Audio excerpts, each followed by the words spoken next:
Bueno, bienvenidos a todos y todas, y sobre todo también las personas que nos siguen en redes, porque me estaba comentando ahorita Patti que ya hay muchas personas que por distintas razones pues prefieren seguir la transmisión desde sus cómodos hogares sin este friazo que nos tocó el día de hoy. Entonces también les mando un saludo y bienvenidos. Me pidieron que hablara sobre la evaluación de exposiciones, que fue un tema que interesaba aquí para el seminario. Pero a mí me interesaba también pues trascender un poquito lo que seguramente ya se ha hablado acá de las etapas de evaluación, un poco los sentidos de para qué se evalúa o tal vez los casos prácticos. Entonces lo que se me ocurrió y lo que pensé fue ver cómo es que ciertos marcos conceptuales tienen implicaciones para la manera en la que planteamos las evaluaciones. Por ello, la idea central que yo quiero transmitir o bueno, comentarles en esta charla es que al evaluar las exposiciones, implícita o explícitamente, estamos asumiendo determinado marco conceptual, el cual incide totalmente en la metodología y las técnicas que vamos a desarrollar, así como el tipo de preguntas que buscamos responder. Entonces yo quiero discutir las implicaciones de la evaluación a partir de estos 4 marcos conceptuales, que son el de la interpretación, el del aprendizaje informal, el que podemos llamar de disfrute o las emociones, y el de la experiencia integral. El texto, la lectura previa, lo que hace es dar como más un panorama general, incluso de qué son los estudios de público, las áreas de aplicación, pero creo que es como un contexto muy bueno para las cosas que voy a hablar acá. Entonces, en esta sesión las partes que voy a tratar sería un breve preámbulo para hablar sobre las exposiciones y también sobre la evaluación en sí misma. Después entraría en materia de cada uno de estos marcos conceptuales y, bueno, recapitulando un poco estas implicaciones que podrían tener. Sobre la evaluación, me gustó mucho esta idea, esta metáfora de Hopper Greenhill, esta investigadora de Inglaterra, que dice que los estudios de públicos en realidad son un término sombrilla para agrupar todo tipo de investigación y evaluación que involucra a los museos como tales y sus públicos, ¿no? Tanto los actuales, potenciales o incluso los virtuales. Y cubre estas áreas, ¿no? Tanto la parte de investigación, que puede ser de más largo alcance, ¿no? Para generar conocimiento, teorías, como la parte de evaluación, donde sí nos estamos enfocando a algo muy concreto que normalmente responde la pregunta de si funciona, ¿no? Esto funciona, esta exposición del tema que se trate, ¿no? Habría que va. También hay otra sección que podría ser la de monitoreo, que es tener en cuenta día a día las acciones del museo, nuevamente en relación a los públicos, o los diagnósticos, ¿no? Pero en esta charla me voy a centrar en la parte de evaluación, que es la que interesa. En una de las definiciones de la evaluación de exposiciones de Scriven, él dice que este proceso significa obtener información de la relación que tienen los visitantes con la exposición, que pueda contribuir a mejorar la efectividad de la misma y también sus componentes, ¿no? En relación tanto al comportamiento de la gente en las salas, los intereses o la habilidad que tiene la exposición para comunicar y provocar lo deseado, ¿no? Entonces, es nuevamente contestar esta pregunta, ¿funciona? ¿No? En cuanto a, digamos, elemento comunicativo. Hay una forma tradicional de diseñar exposiciones que prácticamente todos tal vez hemos vivido, que es cómo a partir del conocimiento, la información que tienen los museos de sus colecciones, de sus temáticas, derivan una propuesta expositiva o un programa interpretativo y después abrimos la puerta, ¿no? Ya inauguramos la exposición, vienen los públicos y no sabemos qué pasa ahí, ¿no? Está hecha como totalmente desde los intereses del museo, desde los contenidos que los curadores quieren comunicar o los científicos y hacia la exposición. Es una manera en la que hemos trabajado durante mucho tiempo. Pero si tomamos en cuenta los receptores, entonces hay otra relación, ¿no? Hay una relación entre también la parte de la institución, la misión que puede tener el museo, pero los intereses, las necesidades, los conocimientos previos, expectativas, estilos de aprendizaje de esas personas que van a ser los interlocutores. Cuando se toma en cuenta esta relación, Entonces, a partir de este diálogo, se puede decir, se genera la propuesta expositiva. Y este es el área que han abordado los estudios de público y la evaluación, tratando de aportar elementos para poder tener información de esa parte de allá, ¿no? Y que entonces, tanto previo al diseño de las exposiciones como durante y después, podamos tener información de quiénes son estas personas, cuáles son sus intereses, qué los motiva a venir, ¿no? Hacia dónde enfocamos o qué énfasis damos en los mensajes que queremos comunicar. Sobre la evaluación, también este autor escriben y después toda otra serie de autores han ido proponiendo diferentes etapas en las cuales se puede desarrollar.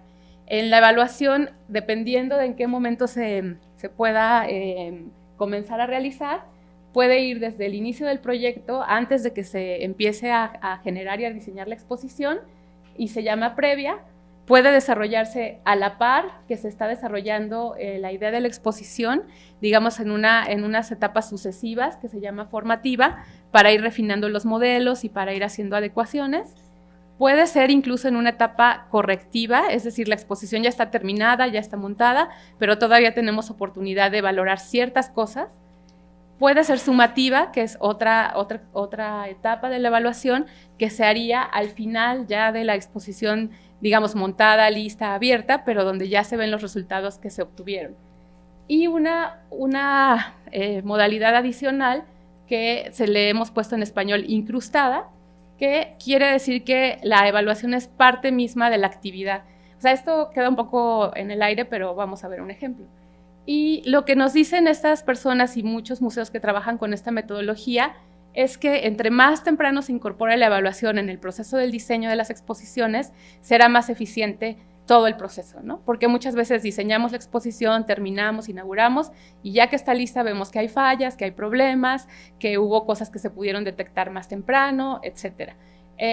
También en esta charla no me voy a abocar del todo a todas las etapas, porque me parece que es un tema que sí se ha abordado ya en otras ocasiones, incluso hay artículos y publicaciones que lo tocan, pero lo que yo quiero ver es, sobre todo en la cuestión de la evaluación sumativa, qué implicaciones hay cuando elegimos ciertos marcos conceptuales sobre estas exposiciones, sobre estas evaluaciones, ¿no? Entonces, me voy a abocar también a esta parte de las evaluaciones sumativas.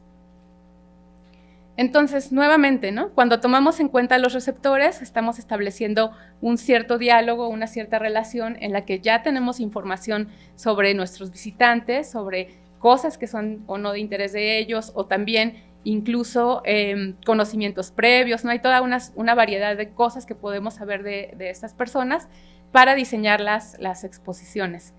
Y entonces, la pregunta de la evaluación, reitero, sería si funciona, ¿no? Pero entonces habría que preguntarnos en relación a qué o con qué parámetros, ¿no? Cuando estamos diciendo, bueno, cumple sus objetivos, ¿cuáles serían estos objetivos? Entonces, hay dos tipos de evaluación que podemos utilizar en esta etapa sumativa, ¿no? Hay una que se llama evaluación centrada en objetivos y una que se llama evaluación no centrada en objetivos. En la centrada en objetivos es cualquiera que busca como saber si se alcanzaron los resultados, pero conociendo los propósitos, los objetivos de la exposición o el programa, ¿no? ¿Qué buscaba la exposición? ¿Qué buscaba esta exposición sobre cambio climático? ¿Qué buscaba esta exposición sobre vanguardia rusa, ¿no? Y por lo tanto, ver si con relación a ese parámetro se alcanzaron o no los objetivos.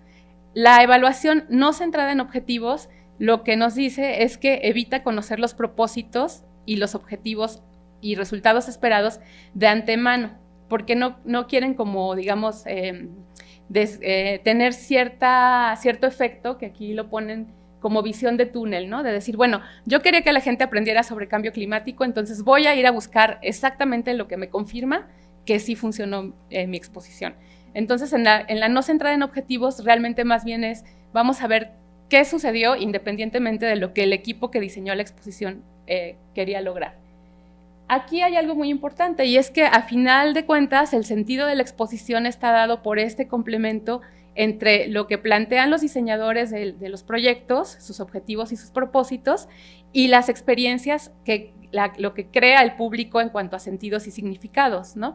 No podríamos tener una exposición solamente de este lado si no estamos teniendo en cuenta también qué pasa con las personas que nos visitan, que vienen, que interpretan, que se llevan. Y entonces este diagrama pues lo que muestra es como esa integración de que el sentido de la exposición está completo, por así decirlo, pues por estos dos piezas del rompecabezas, ¿no? Donde se intercala tanto la propuesta expositiva y lo que la gente del museo quería proponer y que te llevaras, como por lo que la gente en realidad está interpretando de acuerdo a sus parámetros, contextos, etc. Sobre las exposiciones, pues también podríamos hablar muchísimo, ¿no? Pero ¿cuál es el objetivo de las exposiciones? ¿Qué se quiere comunicar? ¿Qué enfoque se utiliza? ¿Siempre se tiene claro? ¿Es explícito? Yo he estado cercana a ciertos procesos de diseño y, por ejemplo, no, a veces por la cantidad de, ¿no? La dinámica de creación de las exposiciones en los museos, ni siquiera se llega a tener un documento formal como tal, ¿no?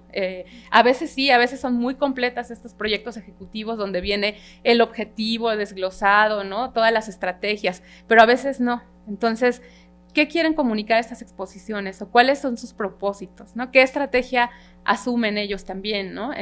Cuando se están diseñando? Eso también habría que considerarlo. Entonces, pues la exposición, conforme la he ido como leyendo y construyendo, sí es un dispositivo de comunicación que involucra la estructuración, la creación, ¿no? La puesta en exhibición de ciertos mensajes que utilizan objetos o a veces equipamientos, ¿no? Colecciones originales, puede ser, réplicas o incluso, pues como en los museos interactivos, y atmósferas que se distribuyen en un espacio. El asunto es que está dirigida en su mayoría a públicos no cautivos y diversos, quienes acuden con una gran variedad de motivaciones, y se trata de una comunicación no lineal y sobre todo de corta duración, en la que las personas tienen el control de la visita. Ellos deciden, ¿no? Qué ver, a dónde dirigirse, si pasan media hora, una hora o más. Claro, están las visitas guiadas que son muy estructuradas, pero muchas de las personas sí vienen en esta visita libre porque eligen pasar un tiempo en los museos. Se trata de una actividad que ubicamos muchas veces en nuestro tiempo libre y aunque los museos durante mucho tiempo se han concebido como estos espacios de aprendizaje, la gente también busca esparcimiento o gozo, ¿no? Entonces pasar un rato agradable en compañía de alguien, ¿no? O porque me citaron, o porque estaba lloviendo, o por mil cosas. También, exactamente. Entonces, bueno, teniendo este preámbulo en mente, voy a abordar los marcos conceptuales. Yo he encontrado últimamente en la literatura como estos cuatro, ¿no? Que son los que yo quisiera platicar hoy. El marco de la interpretación, el del aprendizaje, el del disfrute y las emociones y algo que se llama la experiencia integral. Entonces, para cada uno de estos voy a ir planteando como cuáles son las premisas y cuáles serían las implicaciones que va teniendo en torno a la evaluación. El enfoque interpretativo, y bueno, puse esta fotografía porque si bien aquí nos estamos refiriendo como al ámbito de museos y exposiciones, vemos que esta comunicación tiene lugar en muchos otros espacios, ¿no? En sitios patrimoniales, en sitios históricos, en paisajes hoy en día, que se interpretan que tú al poner un cedulario en cierto camino que antes era, ¿no? un bosque, pero hoy pones un centro de recepción, un centro de visitantes, unas cédulas, ya estás teniendo esta actuación sobre una visita y ya estás tratando de comunicar un mensaje y tienes un objetivo, ¿no? Entonces, esta cédula es una cédula que está en Tulum, en la zona arqueológica, y la verdad me gustó mucho porque hace un juego para que imagines qué hubieran visto las personas, los mayas, cuando vieron llegar los barcos españoles y al revés. ¿Qué pensaron las personas que venían en esos barcos de lo que estaban viendo en la costa? Entonces es una cédula muy bonita, muy evocativa, que está ahí poniéndote como frente a este paisaje y a instarte a pensar en esto, ¿no? Entonces la interpretación, este enfoque es una estrategia de comunicación, según está definida por este autor Sam Hamm, que está anclada en la misión de la institución y cuyo propósito es provocar en los públicos el descubrimiento de significados personales y la búsqueda también de conexiones personales Él dice, bueno, con las cosas, los lugares, las gentes y los conceptos. Esta tendencia de la interpretación vino en primer lugar de los parques naturales en Estados Unidos, que se empezaron a abrir al público y que se quería hacer una educación patrimonial, ambiental, ¿no? De que el bosque es importante, de que estos lugares tienen ciertas características. Entonces se empezó a desarrollar una vertiente que buscaba comunicar estas ideas y a través también pues, de cedularios, de senderos, etcétera. Él dice que digamos que el objetivo, el propósito de esta interpretación tendría 3 como usos, ¿no? Por un lado, enriquecer la experiencia de visita para que sea una experiencia positiva, memorable. También facilitar la apreciación del valor de un lugar, o sea, que tú digas, bueno, vale la pena conservar Tulum, ¿no? Porque este fue el punto donde se encontraron no por primera vez, pero quizá como un suceso histórico, estas miradas, este es un lugar importante. Pero también dice que otro propósito es influenciar el comportamiento, porque muchas veces sí se busca una cultura de la conservación, de la tolerancia. Entonces, al final, por ejemplo, en cambio climático, pues estas exposiciones de cierta manera sí buscan, ¿no? Tener una influencia en las acciones que todos tenemos día a día. Entonces, en la interpretación él ve estos propósitos y entonces él dice que si queremos declarar que la interpretación puede lograr estas cosas, sí necesitamos saber qué significa excelencia o a qué se parece el éxito, ¿no? Si yo logro cualquiera de estas cosas, ¿a qué se parece? Recientemente estuvo Sam Ham aquí en la ENCRIM y la verdad su conferencia está en YouTube, pueden verla porque vale mucho la pena. Y entonces él decía que cuando tienes que diseñar una estrategia interpretativa con un propósito definido, tienes 3 como finales posibles, ¿no? Y él le dice partidas porque lo asocia como con el ajedrez. Y dice que están asociados a ciertos indicadores de éxito. Entonces ahí pone y dice, bueno, si la interpretación es enseñanza, dice, el éxito se parece a tener aquí como a un tipo profesor que está diciendo, sí, muy bien hecho, ¿no? Sí se aprendieron todo lo que yo quería que se aprendieran. Y aquí están las personas que están teniendo como un examen, ¿no? Y entonces sacan estrellita y sacan buenas calificaciones, ¿no? Dice, a esto se parece el éxito, ¿no? A que recuerdes ciertos conceptos, a que aprendas ciertas cosas. Él dice que otro propósito es el entretenimiento. Y cuando vemos a la interpretación como entretenimiento, dice que entonces se parece a esto el éxito, ¿no? Aquí está el intérprete y dice, bueno, muchas gracias, ya terminamos la visita guiada. Y aquí la gente lo que está diciendo es, excelente, buenísimo, ¿no? Estamos felices. O sea, es como un indicador, ¿no? De, bueno, nos la pasamos como muy bien y ya. Y aquí dice que cuando tú ves a la interpretación como provocación, lo que quieres realmente es que la gente se lleve la idea más allá, ¿no? Siga pensando sobre lo que le dijiste, lo reelabore, se quede como por así decir, como que quiere investigar más, ¿no? Entonces, aquí dice que lo que se parece al éxito, está el intérprete también terminando su visita guiada, por ejemplo, y esto lo puso pues caricaturizando, pero dijo, bueno, estoy cansado de pensar tanto, ¿no? El visitante decía, ya me cansé de pensar. ¿Por qué? Porque él dice, bueno, le estamos provocando tal cantidad de reflexiones que la gente dice, bueno, ya, ¿no? Y está exhausta. Entonces, ¿cuáles serían los indicadores en cada uno de estos casos, de estas cosas, ¿no? Entonces, bueno, también él tiene ahí unos indicadores, que es, por ejemplo, el propósito principal en la enseñanza, sí sería que el público aprenda, entienda hechos establecidos, por lo tanto, su indicador más usual es la retención de datos, ¿no? El reconocimiento del aprendizaje. En el entretenimiento, pues únicamente sería proveer un buen momento, y los indicadores más usuales son estos escalas de disfrute, que se pudo mantener la atención de la gente, ¿no? Que fue una satisfacción positiva, mientras que en la provocación, ahí dice, la idea es hacer que el público piense y encuentre sus propios significados.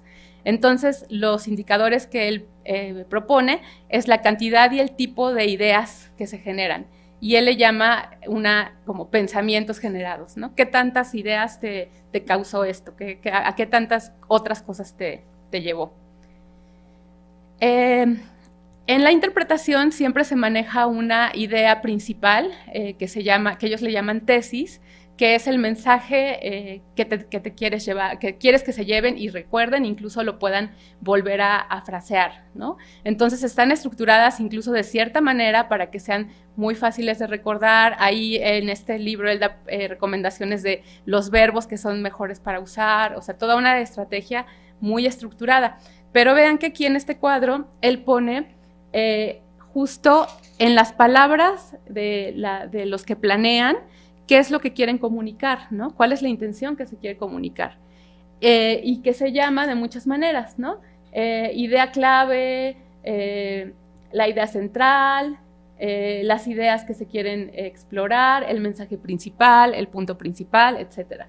Y del lado del público hay también maneras en las que el público dice, bueno, ¿de qué se trató esto?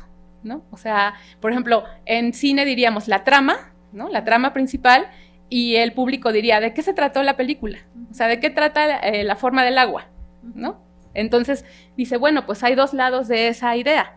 El lado que propone el que diseña y el lado que tiene el que la está viendo, el que la está observando. Y entonces dice, bueno, pero yo cómo sé si lo que yo estoy diciendo es algo que realmente la gente lo está entendiendo como yo lo estoy diciendo, ¿no? O sea, ¿cómo tengo un indicador de que eso está realmente sucediendo? Y entonces él todo el tiempo está planteando que estos significados que la gente deriva de sus experiencias en el museo realmente tienen que ver con el contexto personal, con la idea que la gente, lo que espera la gente, ¿no? Lo que le interesa. Entonces, aunque el mensaje de un lado puede ser uno, ¿no? La trama, una cosa, la idea principal, lo que resulta en el público pueden ser muchas ideas, que a veces se parecen a lo que el que diseñó quería decir, quería plantear, y a veces no se parecen. Entonces, ¿cómo lo evaluamos? Y entonces él propone este diagrama donde dice que a esto le llama como la zona de tolerancia, y dice, esta zona de tolerancia puede ser muy estricta, ¿no? Muy acotada, puede ser más o menos amplia, o puede ser sin restricciones.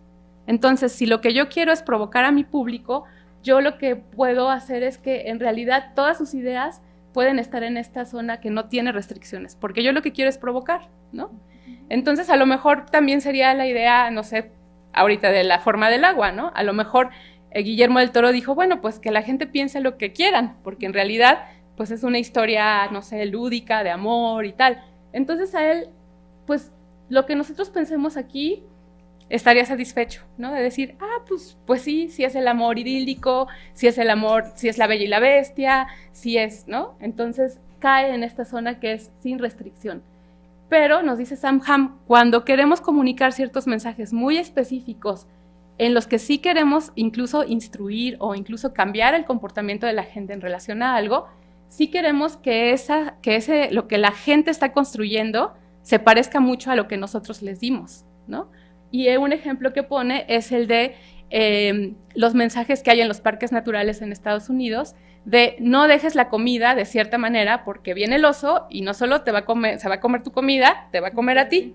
Entonces aquí estamos hablando de un asunto pues de vida o muerte, ¿no? Entonces el intérprete sí quiere que lo que tú te llevas y tú construyes de esta relación se parezca mucho a lo que él te dijo y que no hagas ninguna otra cosa más que lo que él te dijo. Entonces aquí él dice, bueno, hay veces que sí queremos que lo que el público construye sea igual o lo más parecido al mensaje que nosotros estamos emitiendo. Y hay veces que no, hay veces que queremos únicamente provocar y que la gente se lleve ideas para reflexionar después y que pueden ser de todo tipo, incluso muy diferentes a las que nosotros habíamos propuesto inicialmente. Y tiene un ejemplo muy práctico en este mismo libro. Él diseñó junto con su esposa este cartel donde él quería comunicar cierta idea que está acá, ¿no? Que decía, es posible que mucha gente esté viva todavía, que mucha gente esté viva hoy y todavía por aquí cuando los osos polares hayan desaparecido, ¿no? Entonces es un mensaje que va como a este tema de cambio climático. Pero su propuesta interpretativa era poner solamente al oso y poner este letrero de adiós, ¿no? Entonces dice, bueno, ¿cómo sé que este mensaje está cayendo en lo que yo quiero en lo que yo quiero provocar, ¿no? Y lo manda por correo electrónico a muchos amigos de muchos países y les pregunta, ¿qué entiendes? ¿No? ¿Qué entiendes? Entonces ellos le responden y estructura sus respuestas en esa tablita donde dice la respuesta de las personas que le contestaron y donde va poniendo si esa respuesta cae dentro de la zona de tolerancia que él acepta. O sea, dice, bueno, yo puedo aceptar un amplio rango de cosas que la gente me responda, que a lo mejor son iguales a este mensaje o a lo mejor no, pero puedo como vivir, ¿no? Si más o menos van de esto a esto. Y si hay algunos que salen de la zona de tolerancia, por ejemplo que no se lee muy bien para ustedes, pero que dice, el oso está diciendo adiós y gracias por los peces.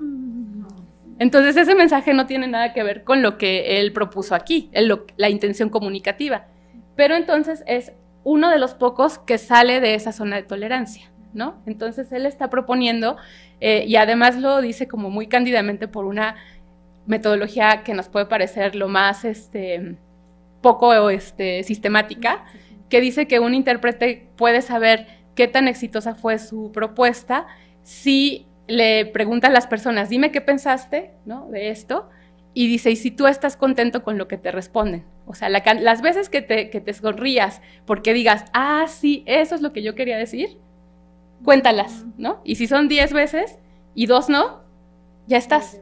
Dice, y si no, tienes tienes 2 alternativas. O corriges tu programa de interpretación, porque aquí, si todas estas hubieran caído de este lado, él hubiera dicho, no está funcionando, porque el mensaje que yo quiero dar es este. Entonces, tengo que modificarle algo a mi propuesta, ¿no? O le cambio el texto, o le cambio la foto, o sea, tengo que hacer una modificación. Dice, esa es una alternativa. La segunda alternativa es ampliar tu zona de tolerancia. Decir, ok, bueno, no era exactamente lo que yo quería, o sea, no estoy comunicando exactamente lo que yo quería, pero no está tan mal lo que se están llevando. Entonces dice, tienes de dos, o adaptas tu propuesta y entonces la mejoras para que sea mayor el porcentaje de respuestas que caen aquí, o amplías la zona de tolerancia a decir, pues no es debido a muerte, ¿no? Como en el caso de los osos en los parques naturales, sí sería debido a muerte, ¿no? Ahí sí quieres que la mayoría de las personas que lean un letrero, pues te respondan, no debo dejar la comida fuera de los lugares especiales para la comida porque es peligroso. Entonces, lo plantea así, se puede decir como de sencillo, porque él mismo dice en el libro, ¿no? Bueno, hay maneras mucho más sofisticadas de hacer esto, pero si tú quieres hacer una rápida evaluación de qué está pasando, pues lo puedes hacer de esa manera. Pasamos a otro marco, que este es el del aprendizaje, y este marco es uno de los que más se ha trabajado en el ámbito de evaluación y de estudios de público, entonces tampoco pretendo agotarlo aquí, pero sí quiero decir algunas de las cosas de las que siempre hemos partido cuando estamos tratando de evaluar desde este marco conceptual. Por un lado, bueno, tenemos el asunto de las definiciones, ¿no? Si estamos hablando del famoso aprendizaje informal, a lo largo de la vida, de libre elección, que son como muchos términos que se utilizan, pero muchas de las exposiciones que se sitúan en este marco sí suelen establecer objetivos en los que quieren que los visitantes aprendan, comprendan, ¿no? Sepan más de un tema, sobre la historia, sobre la ciencia. Entonces sí están buscando generar cierto tipo de cosas en las personas que los visitan. Entonces, cuando estamos evaluando las exposiciones, sí tenemos que definir qué es aprendizaje, pero también qué queremos averiguar. O sea, si lo estamos concibiendo como cambio, ¿qué tenemos que hacer? Si estamos pensando que tiene una intensidad, si aprendí mucho, si aprendí poco, ¿qué tenemos que hacer, ¿no? O cuáles son los resultados que se pueden plantear. Hay varias definiciones de aprendizaje, pero vean la gama que puede haber desde cosas como mucho más estructuradas hasta algo muy amplio, como que dice Linda Kelly, una australiana, que dice, bueno, aprender es hacer alguna diferencia en la vida de las personas. Pero si nosotros asumimos esta definición, ¿cómo lo evaluamos en el museo? O sea, hice una diferencia en tu vida, pero, o sea, ¿qué te pregunto? ¿Qué me respondes? ¿Cómo lo tomo? ¿Qué indicador considero que está ahí implícito, ¿no? Entonces, cuando decimos que a veces pasa, ¿no? Vamos a evaluar tal exposición. Sí, ¿qué aprende la gente? Ok, ¿qué aprendiste? Entonces vamos desde preguntas como ¿qué aprendiste? Hasta el cambio climático es, ¿no? Y hay muchas, vean los cuestionarios que tratan de buscar esto, y hay infinidad de maneras de preguntarlo, siempre pensando, o bueno, teniendo implícita alguna de estas cosas ahí. Incluso mucha de la crítica que se hizo a la evaluación de exposiciones desde este marco es que se estaban utilizando parámetros de la educación formal, ¿no? ¿En qué año, en qué periodo se desarrollaron los mexicas? ¿No? En el preclásico, en el clásico, en el posclásico. O sea, que estaban preguntando en una manera que no correspondía al contexto en el que se ubican los museos. Y durante mucho tiempo fue así, y yo creo que, bueno, en algunos casos se siguen utilizando estos cuestionarios. Este investigador Bitwood nos dice que es muy difícil medir o valorar el aprendizaje informal en los museos, porque tiene características muy particulares, ¿no? Dice, en primer lugar, no se observa directamente, tenemos que inferirlo a partir de otros parámetros.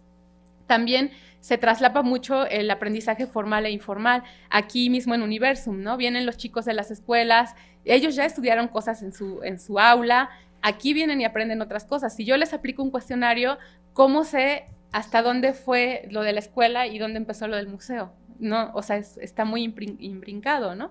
Y también se argumenta que el verdadero valor de la visita es de largo plazo. Entonces, yo hago un cuestionario inmediatamente terminando la visita y entonces, ¿qué recupero? ¿No? La respuesta momentánea de un recuerdo de corto plazo, o realmente algo que llevó en el paso del tiempo a ciertos cambios, a cierto incremento, a cierta reestructuración. Entonces también los visitantes tienen el control, ya decíamos, de lo que quieren ver o no. Entonces igual yo puedo hacer un test o una cuestión a la salida y resulta que ese visitante no vio eso por lo cual yo le estoy preguntando. Entonces sí está complejo y bueno, ha sido materia de muchísimas publicaciones, libros, etc. La literatura actual de estudios de público está más bien oscilando hacia no hablar tanto de aprendizaje en sí mismo, sino a este tema de creación de significados, o sea, las ideas que la gente se lleva en sus propios términos y no tanto en la adquisición de datos como tal, ¿no? Entonces, aquí en esta tablita estaba tratando de comparar lo que decían los textos acerca de cada una de las cosas, porque además dije, bueno, pero ¿es lo mismo o no es lo mismo aprender y crear significados, ¿no? O en qué sí y en qué no.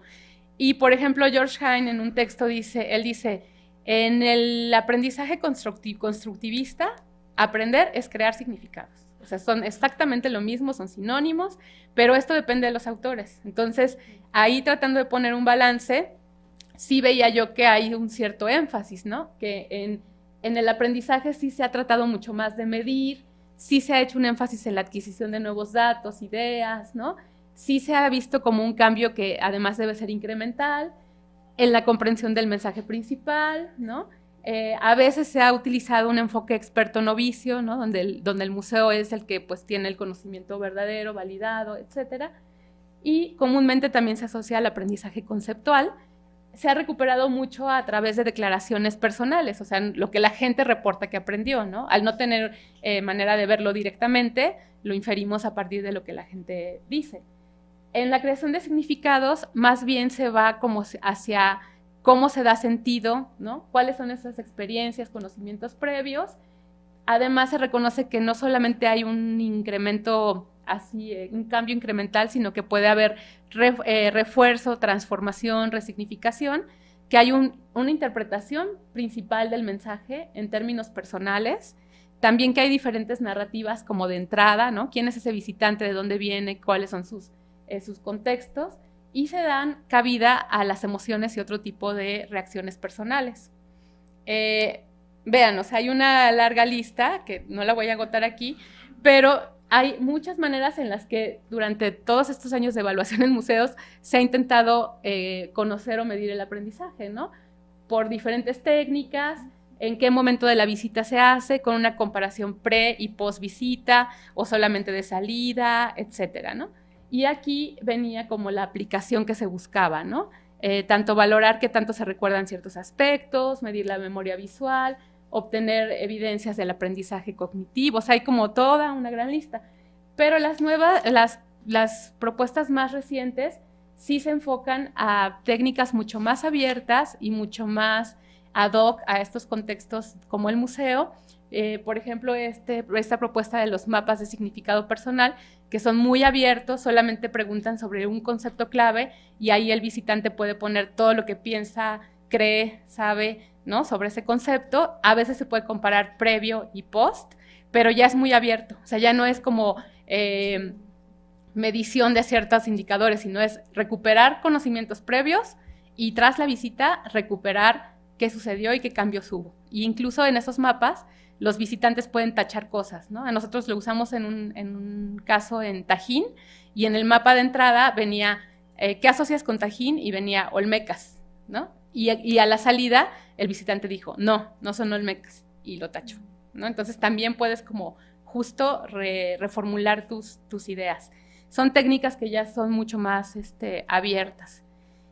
Y esta que les había yo hablado en ese esquema de las etapas de la evaluación, de esa nueva, modalidad adicional que se podría llamar evaluación incrustada, ¿no?, o embedded se llama en inglés, y es un tipo de actividad dentro de la exposición que permite recuperar los recuentos, narrativas o ideas libres de los visitantes, pero que tú al leerlas es como esa lista de pensamientos de Samham, ¿no? Cuando yo leo estas papeletas que ponen los visitantes en alguna actividad que está dentro de la exposición, sí puedo saber qué tan lejos o cerca están del mensaje expositivo que se estaba planteando. Este es un ejemplo de una estrategia que utilizaron en el Museo Nacional de las Intervenciones era una exposición sobre Villa y la intervención que se hizo punitiva en Columbus, y entonces al final había algo que se llamaba el correo villista. Entonces aquí se explicaba qué es un parte de guerra y se le pedía a los visitantes que escribieran un parte de guerra para Villa, ¿no? Entonces los visitantes escribían su parte y lo ponían ahí en unos buzones. Esta información que nos compartió amablemente Lolita Nájera, lo que nos dice es que había 286 registros y ahí ellos encontraron claramente que se relacionaban con 2 de las 3 temáticas de la exposición. Entonces ahí podríamos decir, bueno, ¿qué pasó con la tercera? ¿Por qué no estaba tan presente? O quizá no aludía a exactamente esta actividad. Pero ya ahí lo que vieron es que sí la gente resignificaba esta experiencia de la exposición en sus propios términos, pero sí hacían el correo y sí escribían parte de guerra, ¿no? Entonces, también algo muy interesante por el tipo de público que ellos tienen fue que estos comentarios ya no eran únicamente, digamos, en el español común, sino que los chicos usan esto que ahora se llama NetSpeak, que es como un lenguaje muy de todo lo que se da en redes sociales, y los famosos hashtags, ¿no? Entonces, como esta declaración, ¿no? Admiramos su inteligencia y gran carácter y que nos salvó el pellejo. Villa vuelve a México, ¿no? Con un hashtag. Entonces, por medio del análisis de este tipo de recuperaciones de lo que les detonó la exposición, sí podemos saber qué tanto estaba en el marco de lo que a lo mejor el investigador estaba proponiendo. Otra estrategia de estas de evaluación del aprendizaje es una que se desarrolló en Inglaterra por un equipo de trabajo de la Universidad de Leicester que desarrollaron algo que ellos dicen, le nombraron resultados genéricos del aprendizaje.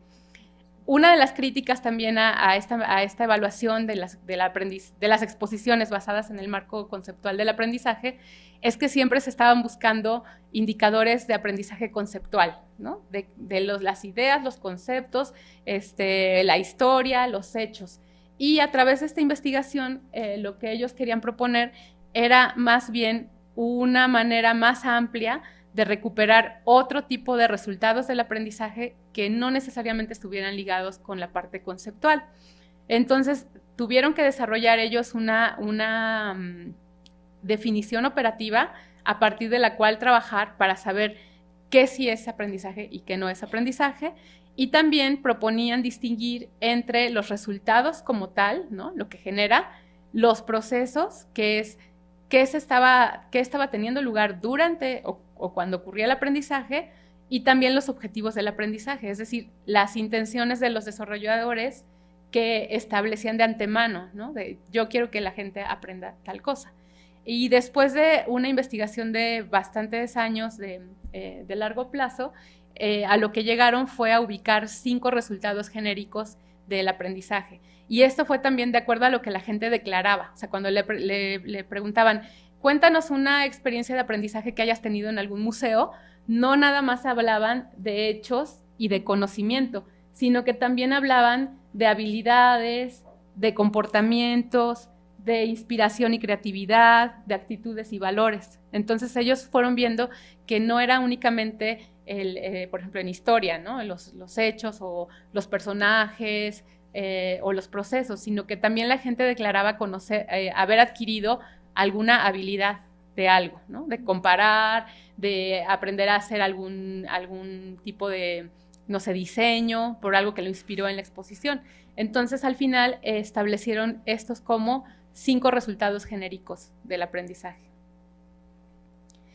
Y ya en el análisis también de muchas de las entrevistas que hacían, de muchas de las estrategias que utilizaron, fueron viendo qué tipo de declaraciones que la gente hace se relacionaban con cada uno de los resultados genéricos, ¿no? Entonces, por ejemplo, de comportamiento, ¿no? Gastaré menos agua, ¿no? O a partir de que visité tal exposición separo la basura. O sea, sí hubo algo en la exposición que me llevó a modificar un determinado comportamiento. Si lo googlean así como Generic Learning Outcomes, les sale la página y la verdad es que está muy interesante pues todo el marco conceptual que elaboraron y operativo en cuanto a la metodología que utilizan.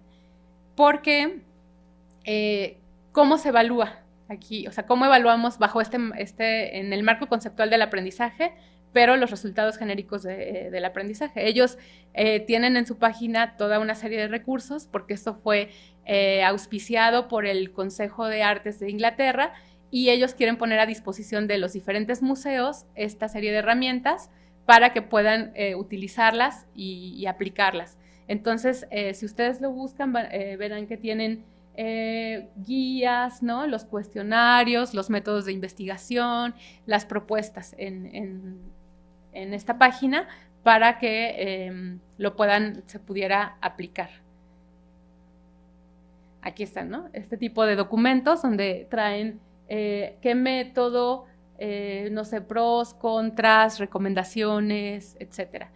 Lo que me gustó de este ejemplo es que sí está muy estructurado desde la parte, digamos, teórica, ¿no? De en qué se basan, cómo lo desarrollaron y cómo lo volvieron operativo allá los instrumentos de guías de grupos de enfoque, entrevistas, cuestionarios, toda la serie de métodos que ellos utilizaron, métodos y técnicas que utilizaron.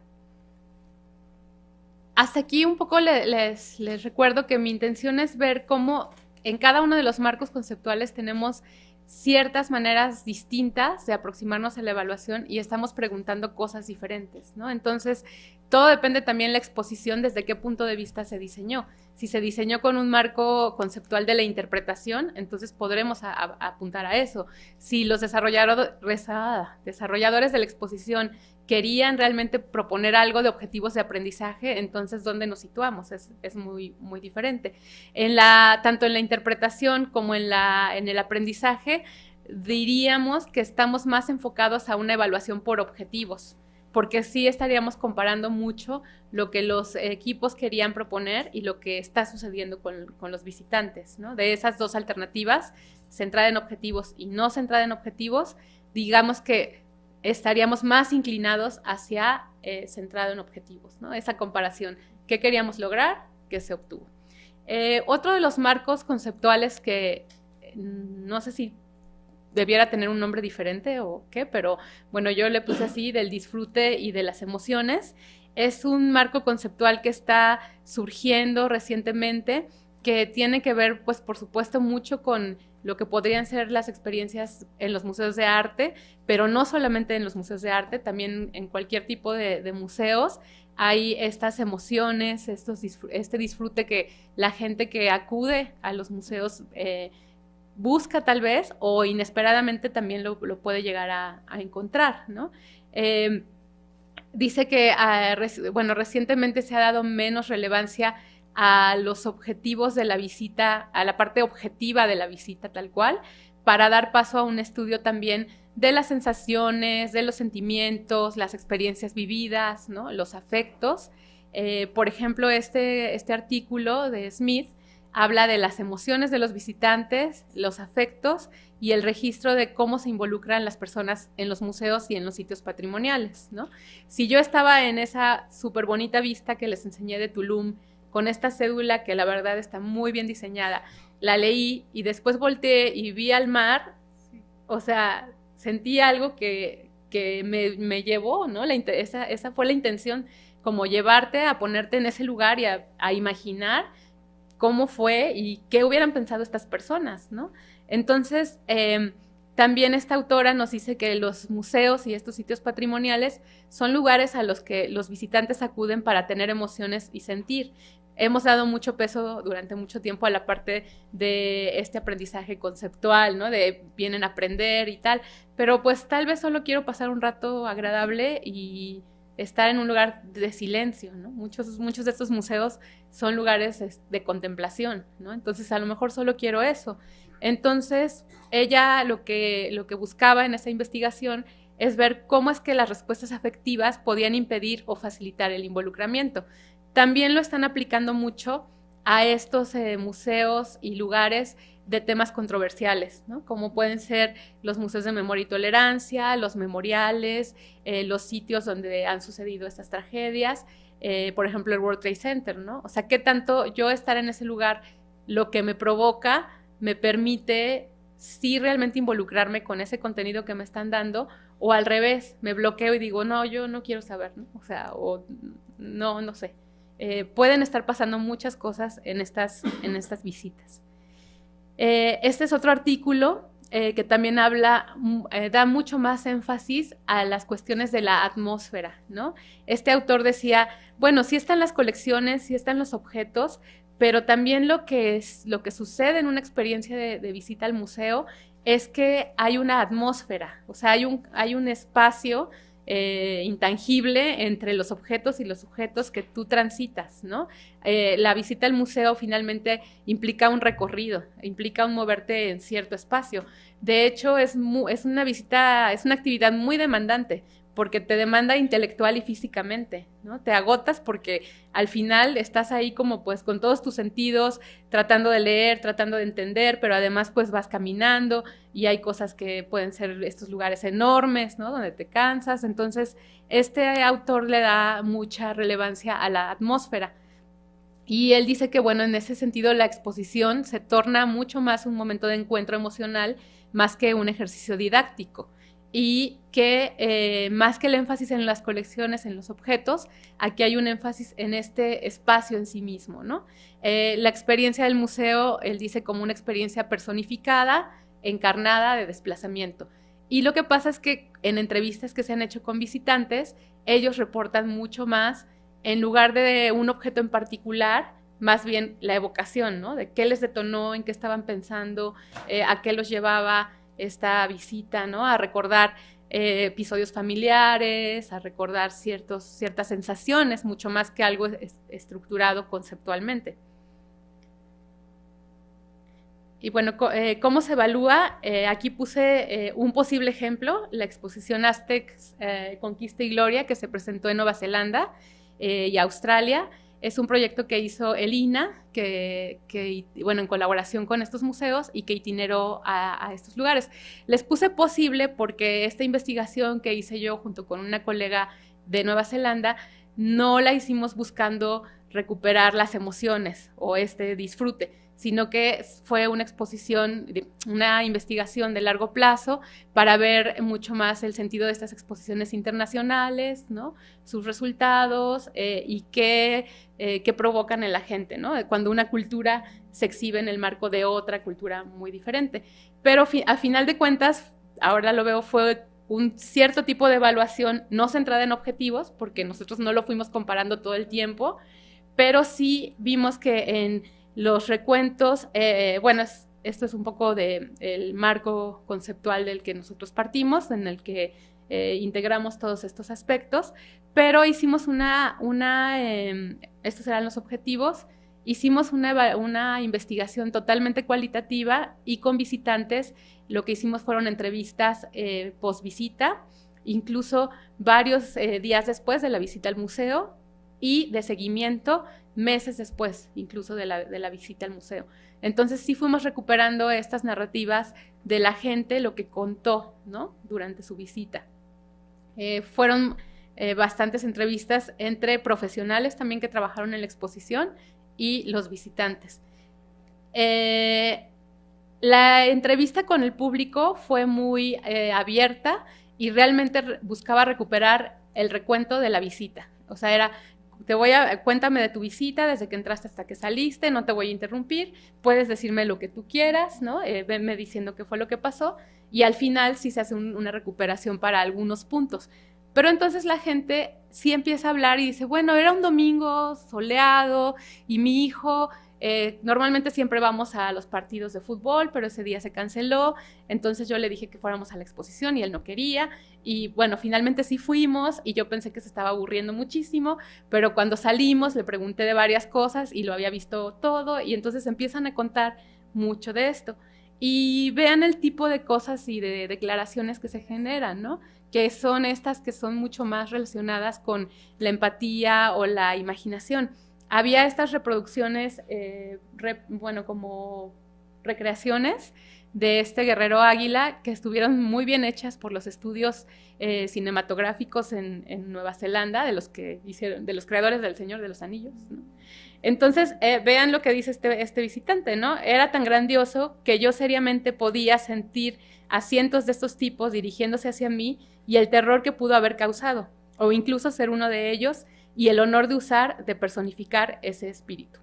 Y dice, había un componente espiritual definido en el estar en ese espacio, que tenía piezas tan antiguas que fueron parte de una historia muy trágica, ¿no? Entonces, la gente sí se estaba identificando mucho más con el paisaje, digamos, la atmósfera de la exposición, ¿no? Aquí habla este visitante de que había cierto tipo de música ambiental, ¿no? Dice, estar frente a la pirámide creo que es para hacerte sentir la enormidad de todo aquello, y creo que en realidad sí lo logra. Pararte frente a ella y leer un poco acerca de cómo la gente no se le permitía entrar al templo. Yo sentí esta asociación como si fuera un intruso, como si no pudiera formar parte de todo eso, y me hizo preguntarme si el sacrificio que la gente realizaba no solo era por creencia religiosa, sino también solo para poder ser capaz de experimentar este nivel que de otra manera no podrían formar parte, ¿no? Y bueno, una última, frente al Mictlantecutli, algo que no podré olvidar jamás, fue un poco como lo que sientes cuando visitas la tumba de alguien que quisiste años después de que haya muerto. Fue algo así, no tristeza o dolor, sino esa tristeza tranquila y sombría que envuelve a la muerte. Fue algo muy emotivo. Pensar que fue de hecho adorada, que la gente de hecho adoraba esto como un símbolo de la muerte, y por esa razón era más poderosa y una sensación de conexión con esa gente que se ha ido. Sí, fue algo muy poderoso para mí. Este es un recuento de 10 meses después de la visita. Bueno, realmente tiene mucho que ver con cuáles fueron las propuestas de la interpretación comunicativa de la exposición, porque sí se buscó tener un enfoque mucho más... esta es la curadora neozelandesa y el curador mexicano, y ella decía, quiero hacer una exposición de la que los mexicas se hubieran sentido orgullosos, ¿no? Entonces, como que todo el tiempo ellos declararon así, tratándose de poner en el lugar y tratar de decir, bueno, ¿qué comunicaríamos, ¿no? Entonces, está muy bien. Entonces, les digo, es un posible ejemplo porque nosotros no estábamos buscando este marco teórico, este marco conceptual de las emociones, pero al final en estos recuentos narrativos de la gente fue algo que salió muy constantemente. Una de nuestras tesistas de la ENCRIM está desarrollando esta investigación, ya casi por concluir, y entonces ella lo que hizo fue, a partir de las entrevistas, desarrollar una tipología de encuentros, que ella puso de experiencias materiales, y bueno, ver lo que la gente dice en cuál de cada una de estas se podía clasificar, ¿no? En experiencias estéticas, en comparaciones, ella dice el tiempo como paisaje emotivo, ¿no? Donde también eso de referirte al pasado les evocaba cierto tipo de cosas. Entonces, a partir de las entrevistas creo esta serie de tipología. ¿Qué pasó? ¿No avanza? Ya. Bueno, entonces hasta aquí está para concluir, el cuarto marco conceptual es el de la experiencia integral. Este marco lo conocemos quienes estamos relacionados con los estudios de público por el trabajo de John Falk y Lynn Yerkin, que es muy conocido este diagrama, en donde ellos presentan que la experiencia del visitar un museo o una exposición está integrada por la relación de estos tres contextos, el personal, el sociocultural y el físico, y ellos dicen que la experiencia de visita es una situación única y personal que involucra la interacción entre estos, ¿no? Un flujo constante y una totalidad que comienza desde la planeación.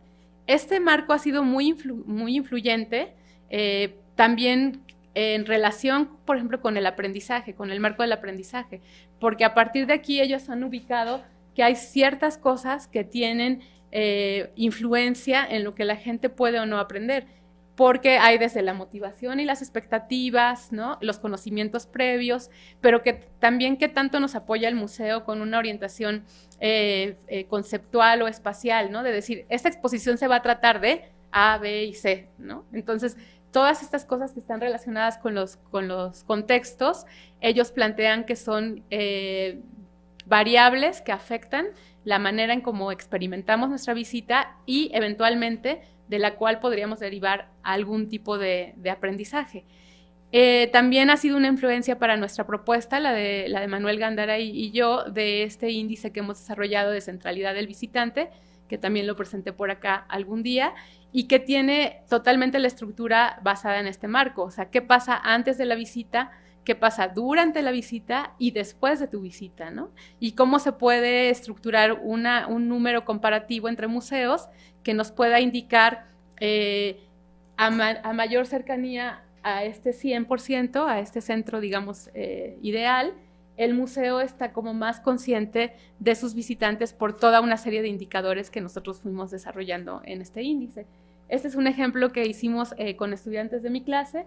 Se aplicó en el Museo Numismático, en el MUAC, en el Museo de las Culturas y en el Museo de Historia Natural, y vean como un poco de los resultados que hubo aquí. Posteriormente se volvió a aplicar en culturas tras una serie de modificaciones que se hicieron derivados de este diagnóstico, por así decir. Se hicieron adecuaciones y el índice sí subió, en el sentido de que ellos ya sabían exactamente qué puntos atacar para poder conscientemente incrementar este número. Lo hemos aplicado en el museo en general, pero sí lo hemos aplicado también a exposiciones específicas. Entonces, no es tanto que si se comunicó el mensaje o no, pero es como derivado de este marco de Falk y Yerkin, qué tanto los tres contextos están interactuando para lograr una experiencia positiva en relación al público, ¿no? A los visitantes. Por último, esta otra propuesta de los españoles, ellos le han llamado la escala de la experiencia museística positiva, y aquí también están reconociendo la influencia del marco conceptual de la experiencia integral, y derivaron 13 variables que tienen que ver con este contexto personal, físico y sociocultural, y lo que quieren también es llegar a un cierto número, que creo que era el máximo 39, y lo aplicaron en varios museos que pertenecen al sistema de museos estatales españoles para ver en dónde se estaban ubicando, ¿no? Cada uno de estos. Y vean el tipo de cosas que se ponen aquí, ya no nada más es por ejemplo, el aprendizaje como tal, ¿no? Sino también la confianza, la fascinación, la relajación e incluso la felicidad. Y ustedes me van a decir, ¿y eso cómo se ve, no? Pero bueno, nuevamente está basado en lo que la gente declara, ¿no? Este es el cuestionario y este es, por ejemplo, el de la felicidad. Estaban como en desorden con por ejemplo, se ha sentido a gusto y seguro, se ha asombrado por algo, ¿no? Son declaraciones que le preguntan a la gente qué tanto es, ¿no? Se ha sentido perdido, desorientado, se ha sentido cansado o incómodo, ha perdido la noción del tiempo. Se supone que en una experiencia muy positiva tú pierdes la noción del tiempo porque te fascinas, te involucras, ¿no? Entonces, este es el tipo de cosas que están en este cuestionario. Y bueno, voy a ir cerrando, entonces recapitulando un poco las implicaciones que puede haber de estos 4 marcos conceptuales. Hay ciertas implicaciones, ciertas premisas en cada uno de ellos y por lo tanto también ciertas implicaciones, ¿no? Para Sam Ham, este autor que vimos al principio, la interpretación puede tener distintos resultados o indicadores de éxito, dependiendo del propósito con el que se diseñe. Entonces, ¿qué implicación tiene? Pues que se tiene que tener claro ese propósito y ese final de partida y también establecer un parámetro de qué es aceptable en términos de la zona de tolerancia. O sea, qué tanto yo creo y considero que mi mensaje puede caer ahí o puede irse mucho más hacia la otra zona que es sin restricción, ¿no? En el del aprendizaje, de acuerdo a los resultados genéricos, bueno, aquí también hay como una premisa en donde ven el aprendizaje como un proceso y un producto y sus resultados se ubican en esta gama de 5 rubros. Entonces se basa en las declaraciones autorreportadas, pero da cuenta de un amplio rango de resultados, en términos personales sobre todo. En el marco de las emociones estamos viendo que los visitantes vienen también pueden acudir a sentir cosas, que las atmósferas son mucho más el conjunto que los elementos individuales, y aquí pues las implicaciones es que los recuentos narrativos de los visitantes revelan otros aspectos de la visita y de los intereses de los públicos que tal vez no habíamos tomado en cuenta, ¿no? Y en la experiencia integral, lo que estamos viendo al reconocer la interacción de estos 3 contextos es que pues tal vez las exposiciones no pueden ser valoradas únicamente por los conocimientos que generan, sino por toda esta serie de variables implicadas y todo lo que significa haber estado confortable, ¿no? Haber pasado un tiempo que se me fue así, tener control sobre mi visita, decidir yo qué quiero ver, qué no quiero ver, etc. También creo que hay como en cada uno técnicas posibles que se pueden utilizar e indicadores, ¿no? Aquí, por ejemplo, Sam nos decía, el número de ideas que caen en la zona de tolerancia admitida, ese sería el indicador, digamos, de que la exposición funcionó, ¿no? Y a qué decisión nos conduce. Porque todas estas evaluaciones, la idea es que sí nos lleven a hacer ajustes, ¿no? Entonces aquí diría, bueno, ajustar el programa interpretativo o modificar o ampliar nuestra zona de tolerancia. En este caso, tenemos muchas técnicas posibles para el aprendizaje. El número de declaraciones que se relacionan con cada uno de los resultados genéricos serían un indicador, pero también la variedad de declaraciones, ¿no? Si la gente declara que solo aprendió una cosa muy sencilla o si hay una gran variedad de cosas que están pasando tras la visita. A lo mejor la decisión a la que conduce es un ajuste en relación al propósito que se tenía. A lo mejor se busca premeditadamente poner más énfasis en alguno de los resultados, ¿no? A lo mejor yo sí quiero generar que la gente se lleve ciertas habilidades, no conocimiento solamente. Entonces aquí también puedo hacer ajustes. En el marco del disfrute de las emociones, la técnica que se ha utilizado mucho más es la de las entrevistas a profundidad. Los indicadores pueden ser esto de disfrute, emociones relevantes, significación en términos personales, y a qué decisión nos puede conducir. Sí nos puede conducir a modificar el tono de la exposición, el uso de otros recursos, el manejo de un arco dramático, ¿no? Otra serie de cosas que acentúen la atmósfera de lo que queremos comunicar. Y finalmente, este otro de la experiencia integral, aquí ellos lo hicieron por ese cuestionario que les mostré, con sondeos de salida o entrevistas. Aquí el indicador era la puntuación por cada ítem de la escala y el desempeño total que tenía el museo. Y a qué decisión nos conduce también puede ser a la manipulación en el diseño para incentivar este incremento de la escala, ¿no? Entonces, A eso va mi idea de decir, bueno, cuando hacemos una evaluación de la exposición, implícita o explícitamente estamos asumiendo algo, ¿no? A lo mejor no tan clara y diferenciadamente como cada uno de estos marcos, pero sí hay ciertas ideas nuestras que nos llevan a tomar decisiones en el diseño de esa evaluación. Entonces, podemos hacerlo centrados en objetivos, ¿no? ¿Qué fue lo que se alcanzó con respecto a lo que se buscaba? O no centrados en objetivos, ¿qué otros aspectos se detonaron? Y el diseño de la evaluación sí dependerá mucho del marco conceptual desde el que lo hagamos, ¿no? De las premisas de las que partimos y de las preguntas que buscamos resolver. A medida que este campo de la evaluación en museos ha avanzado, se han comenzado a diversificar los enfoques que hemos tenido. Y bueno, esto. Ya. Bueno, pues un aplauso, por favor.